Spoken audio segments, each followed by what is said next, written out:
Assalamualaikum warahmatullahi wabarakatuh.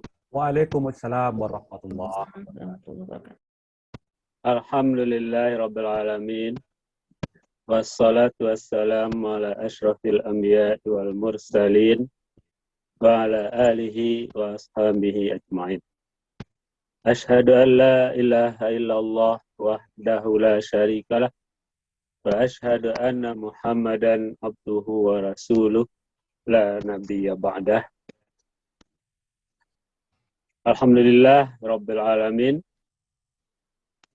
Tuhan pencipta semua tanpa ada kurangnya, yang telah memberikan pada kita karunia dan rahmatnya, sehingga pada saat ini telah dapat lagi kita berjumpa di dalam pertemuan Zoom kali yang ketiga.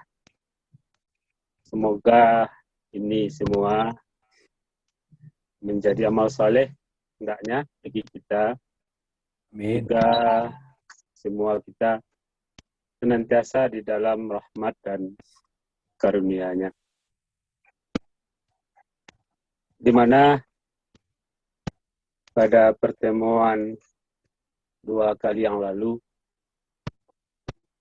telah kita jelaskan tentang manusia berdasarkan informasi dari yang menciptakannya. Tentu itu informasi satu-satunya, itu satu-satunya yang dijamin kebenarannya. Di mana Allah Subhanahu wa Ta'ala mengatakan adanya sifat naluri pada manusia itu, ya, yang disebut dengan halu'a, yang gampang tidak stabil, goyah, yang diuraikan dalam ayat berikutnya. Kalau dia ditimpa suatu yang tidak sesuai dengan harapannya, dia menjadi amat kikir, atau dia ditimpa nasib baik, dan dia ditimpa yang tidak sesuai dengan keinginannya, dia jadi panik. Kalau dia ditimpa yang sebaliknya, nasib baik, dia kemudian menjadi kikir. Nah, Bapak-bapak dan ibu-ibu, sanak saudara, keluarga besar PWS yang ambo hormati, di dalam ayat yang ke-22, Allah Subhanahu wa Ta'ala juga yang menciptakan manusia itu, tentu ibaratkan produsen yang paling tahu dengan produksinya. Tentu Allah Subhanahu wa Ta'ala jugalah, ya, yang paling tahu pula dengan ciptaannya. Berarti Allah Subhanahu wa Ta'ala menyampaikan tentang kejadian manusia, lalu diturunkan risalahnya melalui rasulnya, ya, itu adalah sebuah yang klop, cocok jadinya, sesuai jadinya. Ibaratkan maut dengan mornya. Jadi Allah berfirman dalam ayat ke-22-nya dengan mengatakan illal musallin, kecuali orang-orang yang salat. Jadi ini pengecualiannya datang dari Al-Quran sendiri dengan satu ayat, Berarti hanyalah ini saja ya yang tidak akan bisa yang akan bisa selamat dari penyakit halua itu. Jadi kita tahu halua itulah yang menghambat kebahagiaan manusia, walaupun dia punya serba kecukupan, ya, punya segala sesuatu, tapi tetap saja dia dihantui oleh sesuatu yang tidak jelas.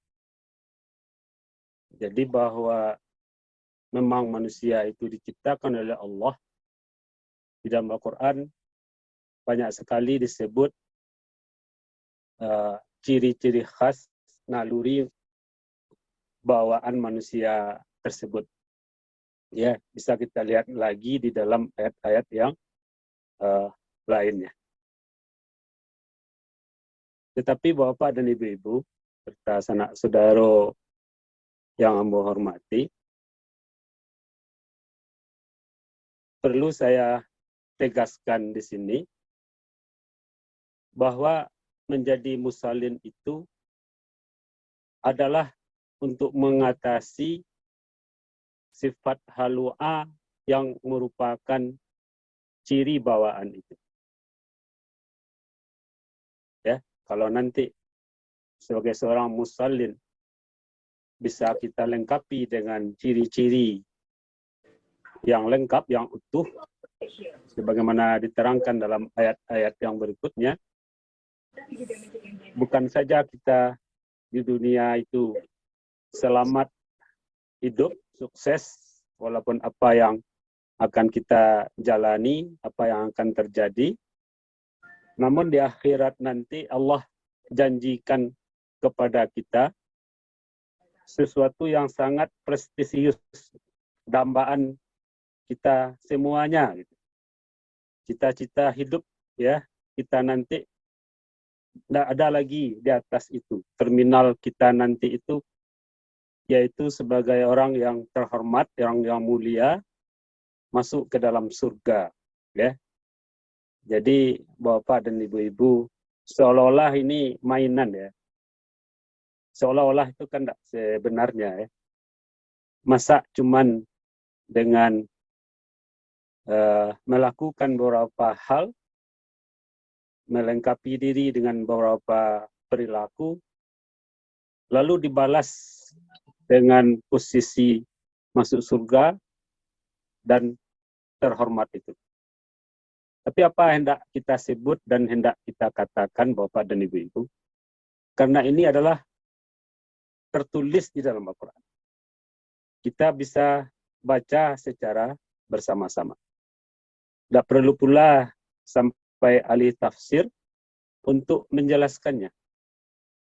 Jadi sepertinya Bapak dan Ibu-ibu diterangkan kepada kita apa yang akan terjadi kepada kita manusia, lalu disuruh melakukan suatu hal, ya, dan silakan hidup dengan sebaik-baiknya di dunia ini, dan jangan sedih dan khawatir dengan apapun yang terjadi di dunia ini, karena toh semua orang akan juga kembali kepada Allah.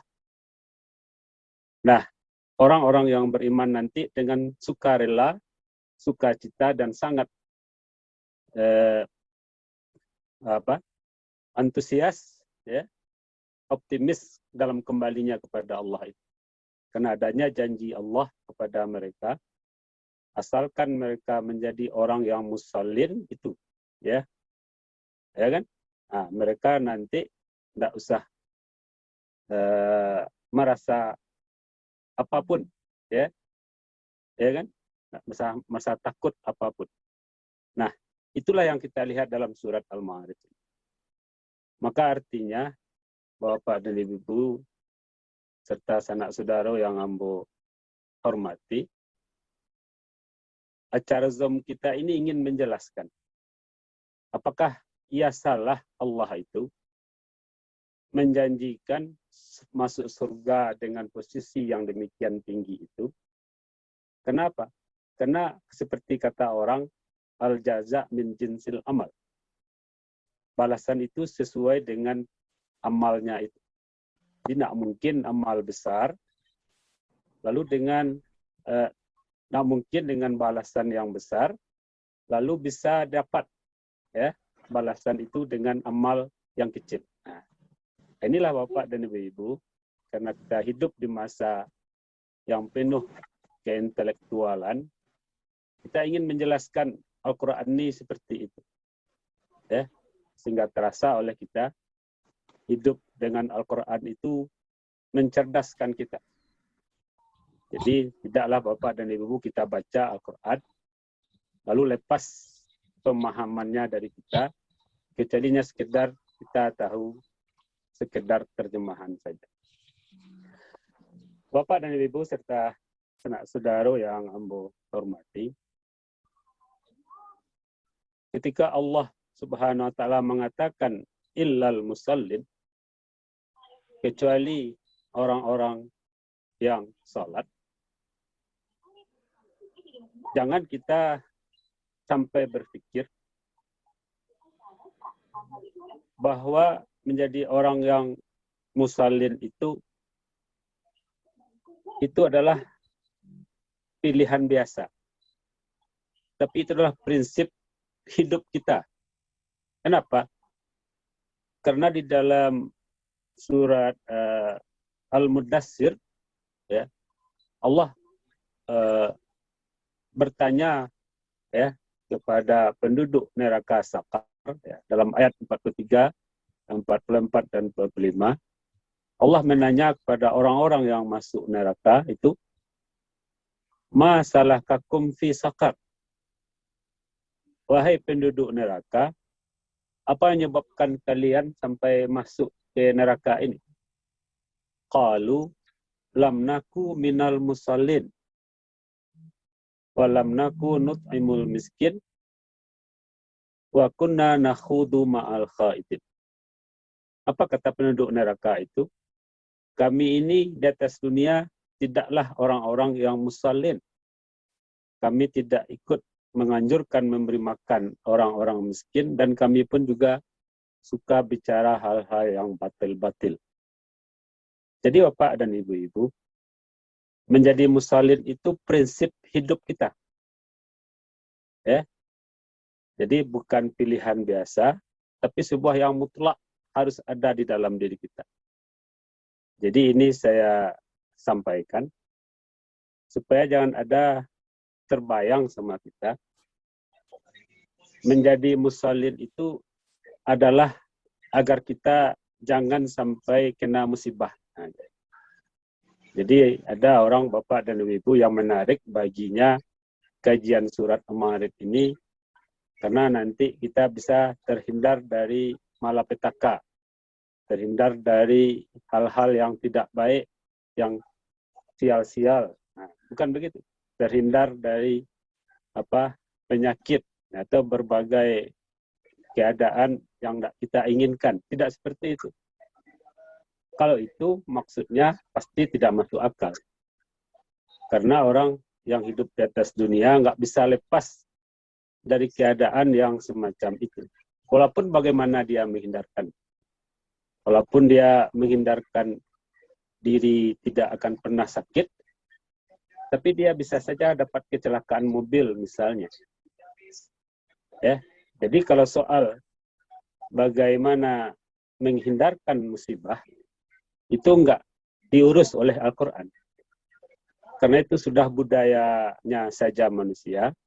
Setiap orang akan berpikir seperti itu. Bagaimana agar dia tidak miskin, ya, karena miskin itu sangat jadi sulit segala sesuatu misalnya. Bagaimana agar hubungannya baik sama orang, karena hubungan tidak baik itu sumber masalah bagi kenyamanan hidupnya dan seterusnya. Itu nggak diurus yang semacam itu. Karena itu sudah bawaan hidup di atas dunia itu. Yang diurus oleh Al-Quran itu adalah bagaimana manusia itu bisa kuat menghadapi keadaan yang semacam itu kalau terjadi. Itulah yang dimaksud dengan pengajian kita.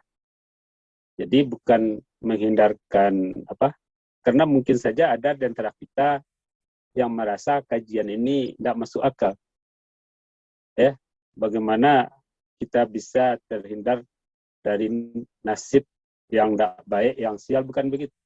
Tapi bagaimana menghadapi bawaan suka gelisah, suka galau, ya, ketenangan gampang terganggu, ketenangan hidup tidak ada, kebahagiaan jauh dari kita, padahal semuanya serba lengkap, takut dengan perubahan, ya, takut apa yang akan terjadi, takut kalau maut datang menjemput tiba-tiba, dan seterusnya, dan seterusnya. Jadi Bapak dan Ibu, inilah bukti bahwa agama itu diturunkan Allah untuk kebahagiaan manusia sesuai dengan fitrah, ya, asal kejadian daripada manusia itu. Walaupun Bapak dan Ibu serta sanak saudara yang Amba hormati, perbuatan salat itu sendiri, ya, itu sudah cukup banyak membentengi diri orang yang melakukannya. Kenapa? Karena di dalam amalan salat itu, dia akan berlindung kepada Allah dari was-was setan misalnya. Sebelum dia membaca Al-Fatihah, dia akan membaca doa isti'azah. Ya. Itu saja Bapak dan Ibu, itu sudah sangat besar, ya, pengaruhnya kepada manusia itu. Bahwa dia diingatkan bahwa was-was dari setan itu senantiasa akan mengintainya.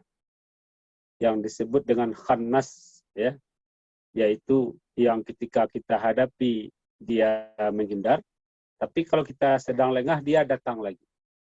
Nah, dia datang itu dengan secara mengendap sehingga kita tidak merasakan, ya, atau seperti kata Allah, ya, dalam Al-Qur'an, ya, la uzainanna lahum fil ard wa la ughiyannahum ajma'in. Setan itu berjanji kepada Allah akan menyesatkan manusia seluruhnya dengan berbagai macam apapun juga yang bisa dia lakukan, yang mungkin dia lakukan.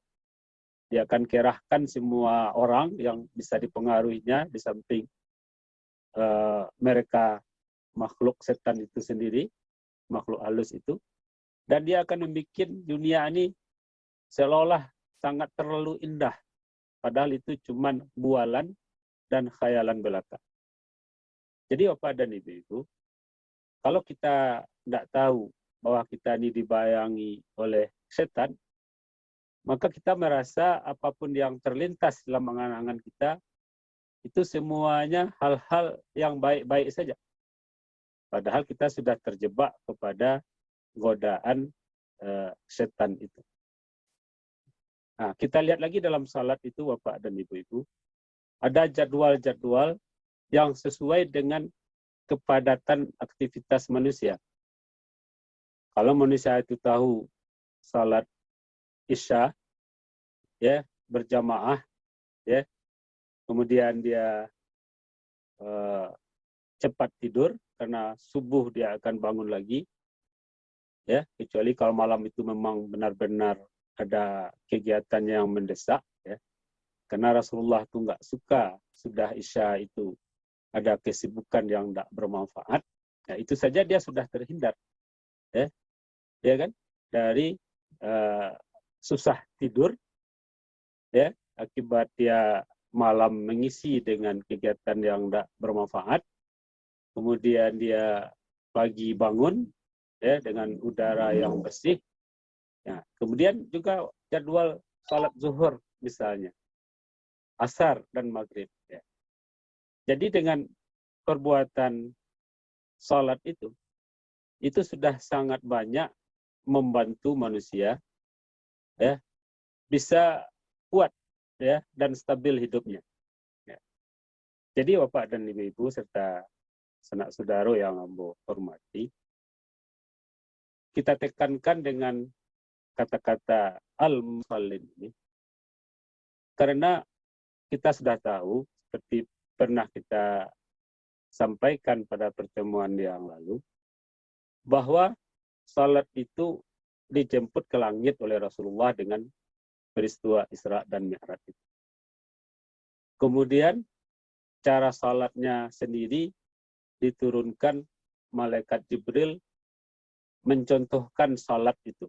Lalu Rasulullah mengikut malaikat Jibril dan para sahabat salat di belakangnya Rasul.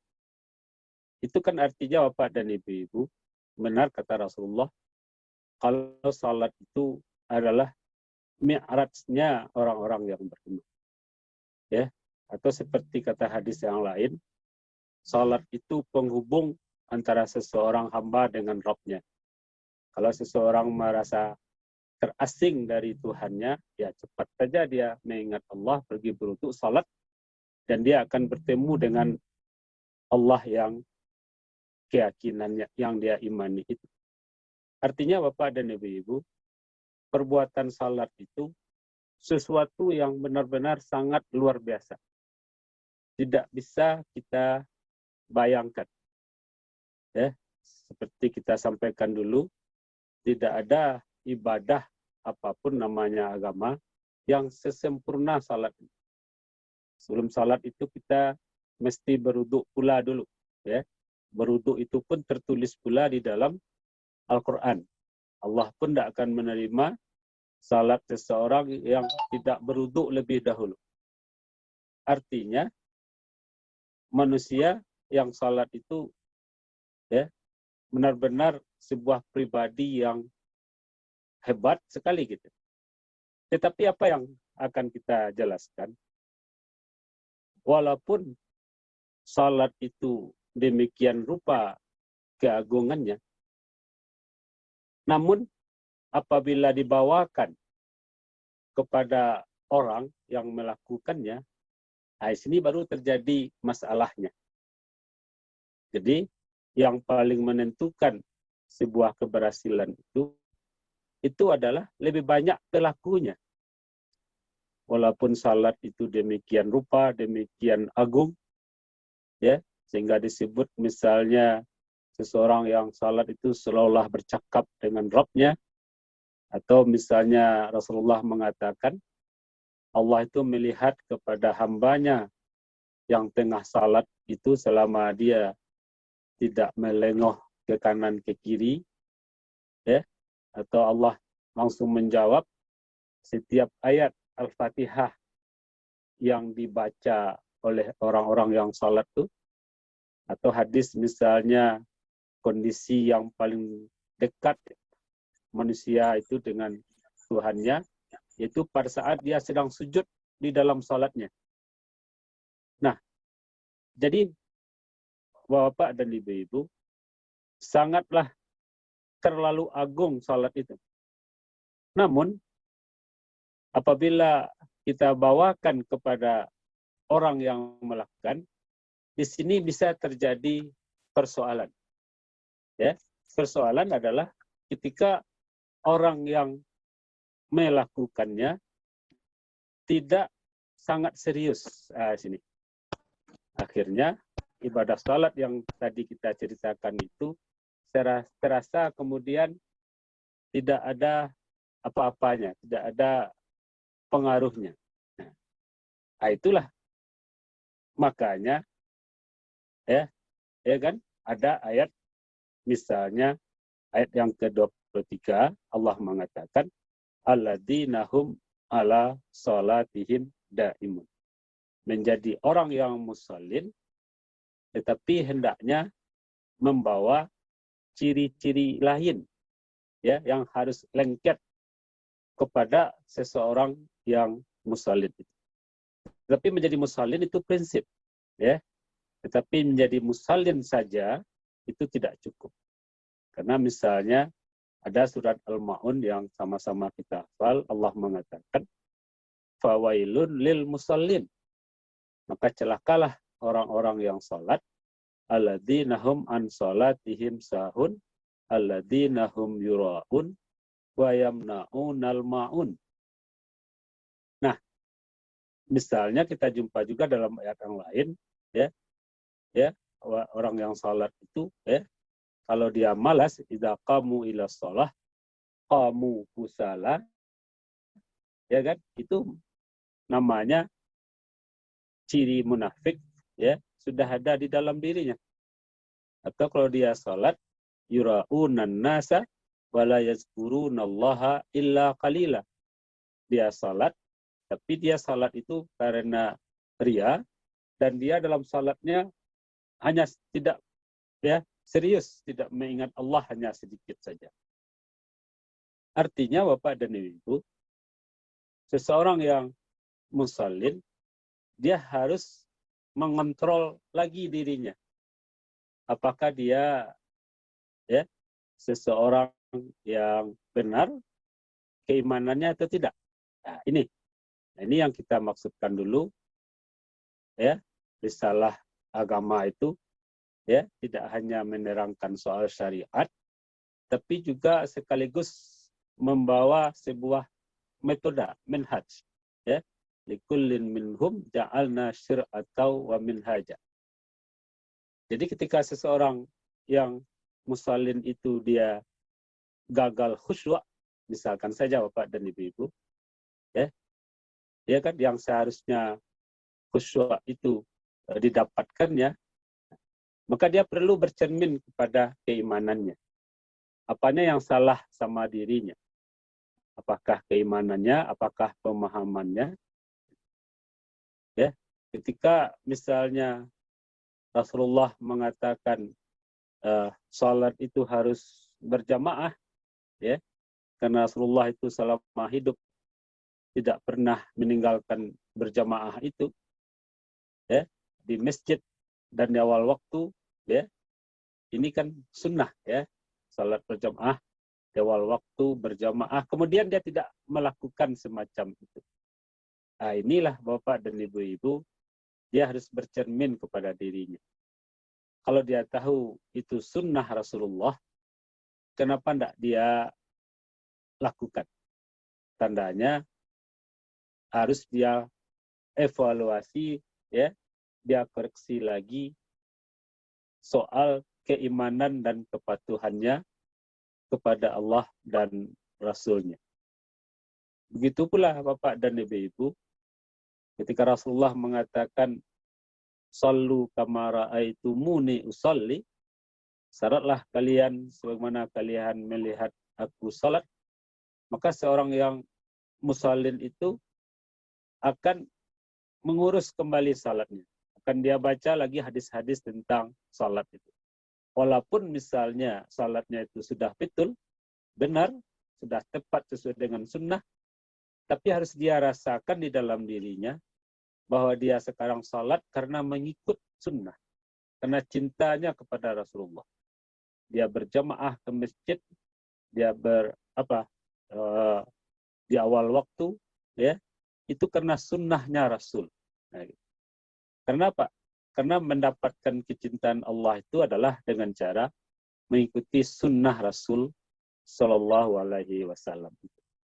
Jadi orang-orang yang musallin, dia tidak berhenti untuk sekedar asal salat saja. Kalau sekedar asal salat saja, ya, belum beres namanya, ya, karena ada ancaman yang lain, misalnya dalam surat Al-Ma'un itu, fawailun lil musallin. Namun untuk tidak salat itu tidak mungkin, karena sama saja kita mendorong diri kita untuk masuk ke dalam neraka sakar itu. Ma'lakum fi sakar, qalu lam naku minal musallin, walam naku nut'imul miskin. Kami tidak termasuk orang yang salat. Nah, jadi Bapak dan Ibu, serta saudara yang ambo hormati, disebutkan di dalam surat Al-Ma'arij ini ciri-ciri yang harus lengket dengan seseorang yang disebut musallin itu.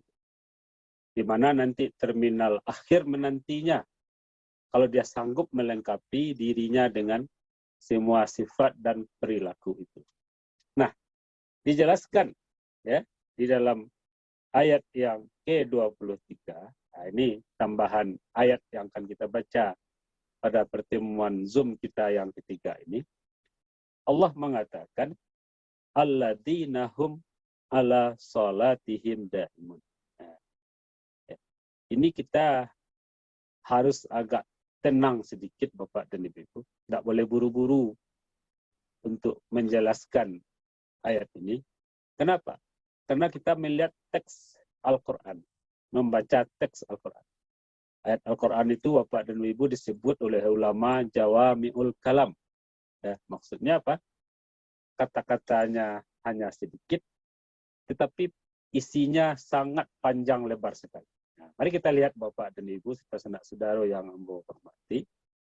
Ada kata-kata yang perlu kita terangkan di sini, dua buah. Pertama, alladzina hum ala salatihim. Dan yang kedua adalah tentang kata-kata daimunnya. Apa yang dimaksud dengan ala salatihim? Nah, kalau kita terjemahkan bahasa kita, kan artinya di atas salat. Kalau itu saja Bapak dan Ibu, itu tidak terasa pemahamannya. Nah, mari kita terjelaskan dengan bahasa Arabnya, bahasa Al-Qur'annya.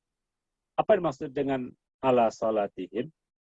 Yaitu apabila orang itu memahami cara salat, ya, sebaik-baiknya, ya, dan segala sesuatu yang berkaitan dengan salat itu, dan sanggup pula melaksanakannya.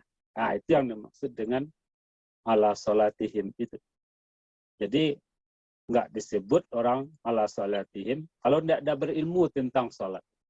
Kalaupun dia berilmu, dia tidak melaksanakan sesuai dengan ilmu yang ada itu. Dia tidak menghayati salat itu. Nah, itu.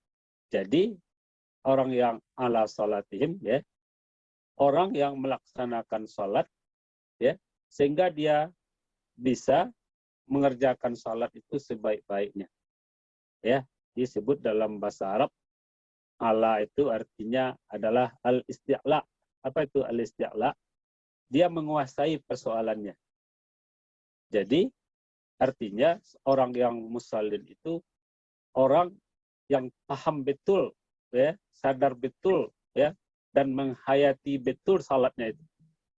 Ya, dan tidak terbatas sampai di situ saja, dia sanggup pula melaksanakannya. Sehingga mudah bagi dia untuk melaksanakan misalnya salat itu, ya, sebagaimana adanya.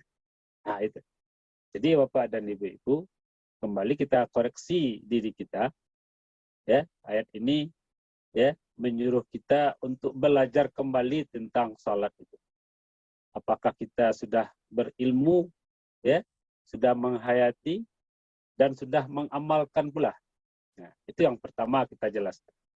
Yang kedua yang kita jelaskan tentang salat itu adalah arti kata-kata daimunnya.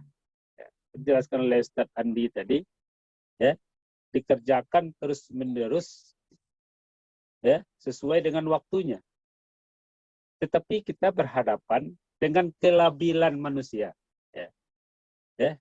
Sebab manusia ini, Bapak dan Ibu, bisa turun naik, ya, apa dia, emosinya, moodnya. Kalau orang yang sholatnya dawam, dia sudah terhindar dari keadaan yang semacam itu. Ada manusia, Bapak dan Ibu, kalau lagi terpenuhi, ya, semua yang dia inginkan, tercapai semua yang bentuk dia harapkan, dia suka untuk beribadah. Sholat itu, misalnya. Tapi kalau sebaliknya, dia serba tidak berhasil dan gagal, dia tinggalkan ibadah itu. Karena dia merasa tidak ada artinya ibadah yang dia kerjakan itu. Ini seperti kata Allah, misalnya dalam surat Al-Hajj ayat yang ke-10, Allah mengatakan, wa minan nasi may ya'budullahi ala harfin fa in asabahu, ya, wa in asabathu fitnah, ya, wa in asabahu khairun itma'anna bih. Kalau dia ditimpa oleh sesuatu yang baik, dia merasa tentram dan terus beribadah itu. Tapi kalau sebaliknya, dia tinggalkan pula ibadah. Jadi kita lihat kita pahami betul, ya, orang yang salatnya baik, berkualitas, ya kan, kekhusyukannya terjaga, di masjidnya, berjamaahnya, misalkan saja, tidak pernah tinggal, ya. Kemudian salat itu dikerjakannya pula, ya, dalam bentuk yang kita terangkan tadi secara terus-menerus pula. Jadi maksudnya Bapak dan Ibu, orang yang alladzina hum ala salatihim daimun itu, ya, dia mengerjakan ibadah salatnya dengan secara baik, namun juga secara terus-menerus, tak pernah putus-putusnya. Tandanya imannya terjaga. Tandanya hubungannya dengan Allah Subhanahu wa taala itu terpelihara. Nah, di sini kita bisa melihat, ya, ada orang yang memilih-milih, ya, jadwal salat yang dia sukai, yang dia inginkan, ya, yang seperti itu tidak disebut dengan daimun. Kalau dia misalnya sanggup untuk salat, ya, secara baik, ya, di 5 waktu, kemudian dia tidak usahakan. Nah, ini nggak disebut orangnya adalah daimun itu. Nah, itulah, ya, yang harus, ya, ada pada diri kita. Kita tidak cukup menjadi orang yang musallin saja, ya, tetapi juga harus dengan salat yang berkualitas, yang kita pahami, yang kita hayati, kita laksanakan sesuai dengan cara yang sebenarnya, dan kita lakukan terus-menerus sesuai dengan waktunya. Selanjutnya, kalau kita ingin Bapak dan Ibu serta saudara yang hamba hormati, kita baca, kita lompat, ya, ke ayat yang ke-34 surat Al-Ma'arij ini. Allah mengatakan lagi, walladzina hum ala salatihim yuhafizun. Jadi dia lakukan salat itu secara dawam, ya, tidak musim-musiman, ya kan, tapi benar-benar terus-menerus. Kemudian ayat ke-34-nya Allah mengatakan, walladzina hum ala salatihim yuhafizun. Dan orang-orang itu menjaga salatnya. Nah, jadi tidak hanya salatnya berkualitas, tidak hanya ada imun, tidak pernah putus, namun salat itu dia perjuangkan, dia jaga pula, sehingga tujuan salat itu benar-benar terwujud di dalam dirinya. Nah, itulah Bapak dan Ibu tentang syarat, ya, orang-orang yang bisa di dunia dia selamat dari kelemahan dirinya, namun di akhirat nanti dia juga akan mendapatkan surga yang dijanjikan oleh Allah dengan posisi yang terhormat. Saya kira itu dulu Sandi pada pengajian kita kali ini, ya. Semoga ada manfaatnya, ya. Terima kasih atas perhatiannya. Wabillahi taufiq wal hidayah. Alhamdulillahil alamin. Assalamualaikum warahmatullahi wabarakatuh. Waalaikumsalam warahmatullahi wabarakatuh.